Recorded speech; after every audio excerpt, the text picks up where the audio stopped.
সোমবারে ঈশার নামাজের পরে কেউ যদি এই দোয়াটি 100 বার পরে আল্লাহর কাছে কোনো কিছু চায়, আল্লাহ রাব্বুল আলামিন তাকে সাথে সাথে দিয়ে দিবেন। আল্লাহর কসম করে বলছি, আপনার সকল অভাব দূর হয়ে যাবে, আপনার সকল ঋণ দূর হয়ে যাবে, আপনি সকল মনের আশাগুলো কবুল হয়ে যাবে ইনশাআল্লাহ।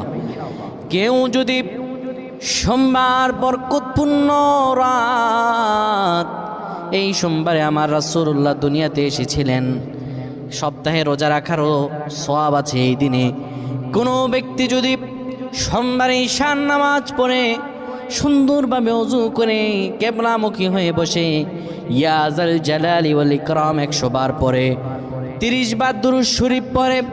3 বার সূরা ইখলাস পড়ে, 3 বার সূরা ফালাক, 3 বার সূরা নাস পড়ে, 10 বার দুরূদ শরীফ পড়ে, আল্লাহর কাছে কোনো দোয়া করে, আমার রব্বুল আলামিনের কাছে দোয়া করতে দেরি হবে, কিন্তু আমার রব আল্লাহ রব্বুল আলামিন দোয়া কবুল করতে